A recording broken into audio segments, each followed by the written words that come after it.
sumpah darahku. Bangunlah jiwanya, bangunlah raganya, untuk Indonesia Raya.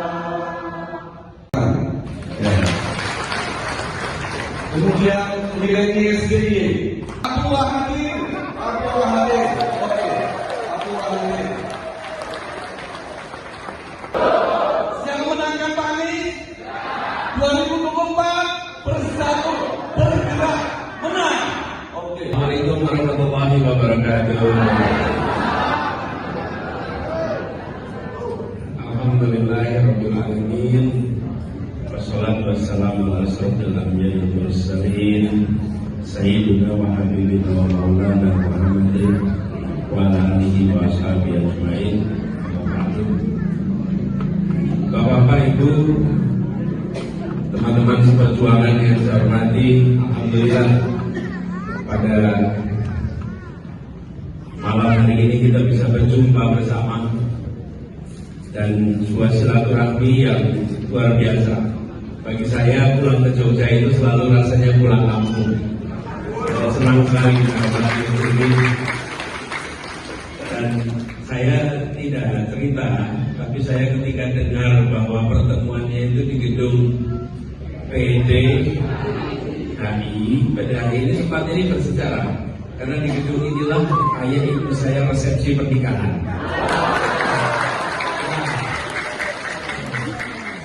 Jadi semua keluarga kami kalau mantu pasti pakai gedung PDHI. Jadi PDHI itu, jadi saya belum lahir gitu.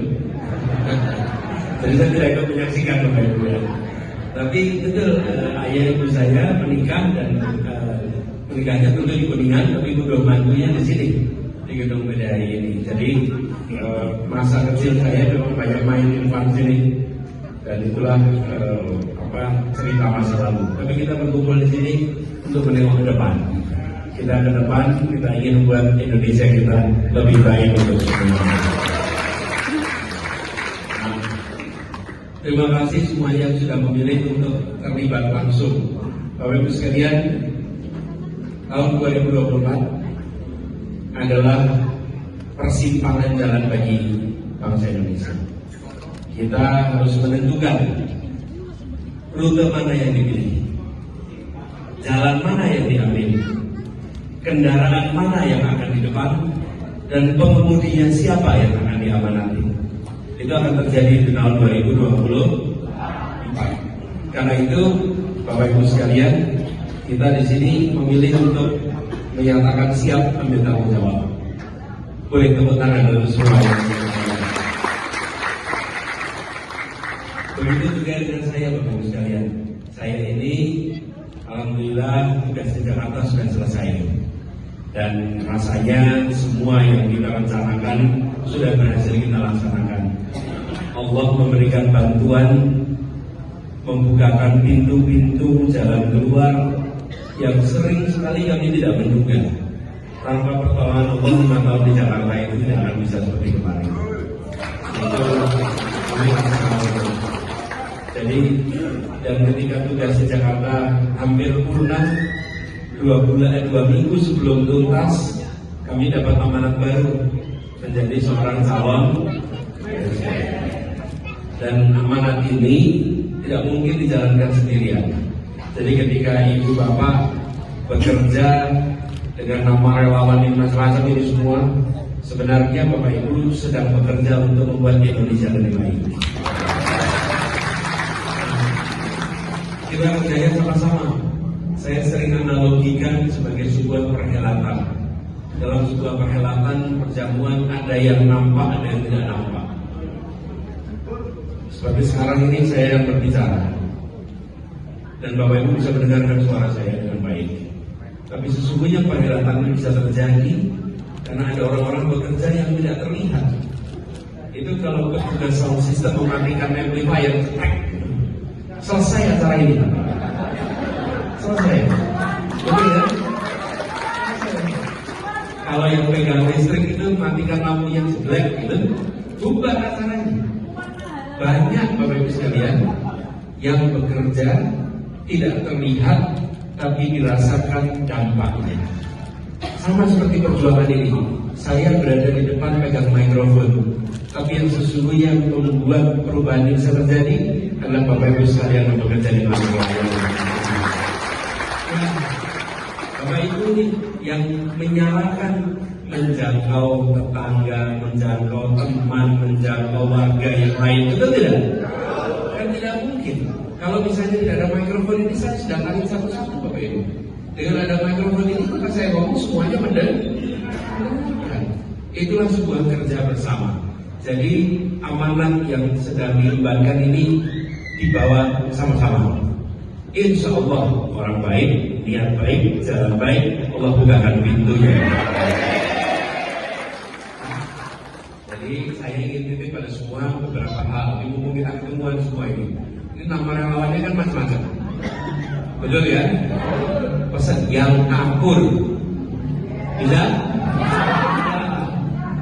Yang akur. Lihat satu sama lain sebagai teman seperjuangan. Jangan kompetisi sesama relawan. Kompetisinya dengan yang di seberang sana. Betul? Jangan sesama relawan kompetisi. Ya, kalau kebetulan ada si A ngundang, B, C, D ikut dukung. Ya? B punya acara, A, C, D yang lain ikut dukung. Ya, karena saya menyaksikan dari masa-masa kemarin, lahir sekarang, sering sekali kegagalan itu terjadi karena apa? Satu sama lain tidak saling mendukung. Betul? Kita saling mendukung. Bahagianya relawan A ada bahagianya saya. Gagalnya relawan A ada gagalnya saya. Yuk kita sama-sama lakukan ini. Jadi yang akur saling support, itu pesan nomor 1. Kalau bisa itu dijaga sama-sama. Siap? Kemudian yang kedua, kita akan ketemu dengan begitu banyak orang. Begitu banyak orang. Usahakan siapapun yang berjumpa pulang dengan perasaan, oh seneng ya ketemu relawan ini. Ya, jangan ketika pulang sakit hati. Ya, tadi pokoknya siapapun berjumpa dengan Bapak Ibu, walaupun pandangannya beda, pulangnya senang. Mudah-mudahan sama. Jangan buru-buru sama semua. Gak bisa. Sebagian orang itu perlu waktu untuk berubah pikiran, betul? Kalau pengen dia berubah pikiran, jangan diejek. Kalau udah diejek, udah habis itu makin bertahan, makin kaku, makin tidak mau berubah.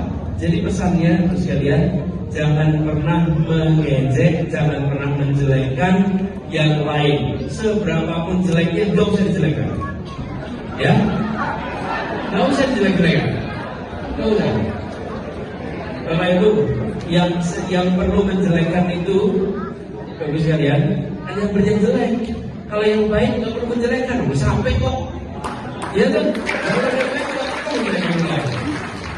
Kalau sudah baik, yakinlah kami menceritakan hal yang baik, kami menawarkan yang baik, nggak usah menjelekkan yang lain. Betul? Bapak Ibu, kalau ini contoh nih, kalau ada barang bagus, ketika menceritakan barang bagus, nggak usah yang itu jelek, nggak usah. Usaha ini udah jelas bagus kok, betul kan? Sesama jelek boleh saling menjelekkan, gitu. Jadi Bapak Ibu jangan ikut-ikutan menjelekkan ya. Nggak usah nyindir-nyindir, nggak usah nyindir-nyindir. Pokoknya pesannya positif. Kenapa Bu sekalian? Karena kalau Bapak Ibu nyindir, Bapak Ibu menjelekkan, pasti ikut peristiwa 2019, pasti ikut peristiwa 2017, pasti ikut peristiwa 2014. Nah sementara kita mau masuk tahun 2024, lupakan peta masa lalu. Seberapa pahit pun itu, ya. Nggak usah. Coba kalau pakai nyindir-nyindir pasti ngomong masa lalu. Kalau menjelekkan pasti ngomong masa. Udah nggak usah. Walaupun dulu beda pendapat, nggak apa-apa. Sekarang kita mau bikin masa depan yang lebih baik untuk semuanya. Ya. Jadi itu pesan kedua loh, pesannya positif, tidak menjelekan, siapapun yang ketemu pulangnya bahagia. Saya sudah sering Bapak Ibu ketemu dengan orang yang Pak Anies saya tidak setuju dengan Bapak karena Bapak itu intoleran, Bapak itu nggak kebinekaan, Bapak itu radikal. Ya kalau ada yang ngomong begitu, saya biasanya, oh gitu ya, barangkali iya ya. Dan yang ngomong bingung Bapak Ibu. Terus gimana? Nah yang itu malah bilang barangkali iya ya gitu. Ya dan kemudian tanyakan, ada contohnya nggak ya? Nah begitu ditanya contohnya, baru dia pusing sendiri. Apa ya contohnya ya? Malah pusing. Tapi kalau coba saya jawab, enggak, saya toleran, saya kok. Terus dia langsung jawab, cari bukti, sudah selesai. Jadi kalau ada begitu didengerin. Kalau kira-kiranya belum bisa dibantah, besok aja bantahnya. Kalau sudah kira-kira bisa dijelaskan, dijelaskan. Dan saya sering sampaikan, tidak usah pernyataan-pernyataan itu dibalas dengan pernyataan. Kasih tunjukkan kenyataan. Itu yang selalu sampaikan. Jadi saya minta boleh tepuk tangan buat cukup. Dan Bapak Ibu dalam menghadapi ini semua, ini perjalanan masih panjang. Pilpresnya bukan bulan depan Bapak Ibu. Bukan bulan depan. Jadi gak usah bikin rapat yang malam sekarang. Rapat yang malam 2 minggu lagi tepar Bapak Ibu ya. Udah habis itu mau selesai capek ya. Nah, siapkan untuk perjalanan panjang, tapi buatkan ukuran apa KPI-nya, apa KPI-nya relawannya yang Bapak Ibu pimpin. Tidak mungkin tiap relawan KPI-nya sama, harus ditentukan. Jangan sampai kita ini bergerak terus, tapi bergeraknya di tempat. Jalan di tempat itu tetap olahraga, tapi tidak mengalami kemajuan. Kalau tujuannya olahraga, apa-apa. Tapi kalau tujuannya mendapatkan kemajuan, jalan di tempat itu tidak merupakan kemajuan. Nah, saya usul menghadapi tantangan kita ke depan, kita perlu memiliki 2 orang per TPS. Lihat itu, berapa? 2 orang per TPS. Siap? Nah, yang ada di sini saling bantu. Ini kan wilayahnya jelas nih. Jawa Tengah, DIY. Yuk nanti kerjakan sama-sama. Tapi kita harus memiliki 2 orang per TPS. Harus dibuat. Dengan cara begitu maka kita bisa mengamankan suara. Sudah kita mengajak orang milih rame-rame, kerja mati-matian 16 bulan ke depan, selesai coblosan suaranya tidak diselamatkan. Suara bisa muat ya? Bisa, sandal aja bisa. Suara bisa muat. Harus ada yang mengawasi, harus ada yang memastikan utuh, betul?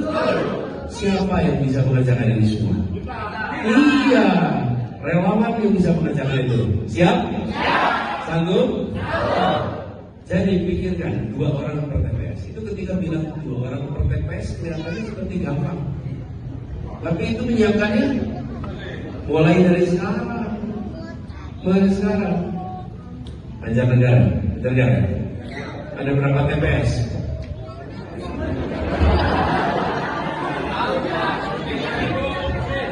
Berapa?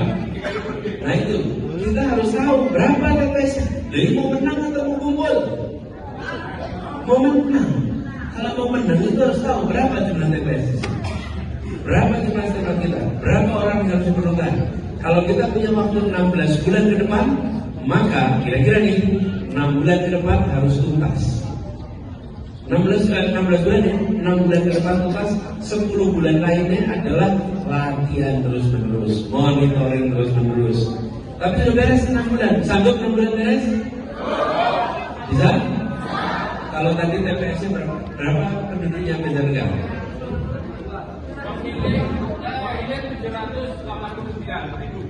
Oke, 700.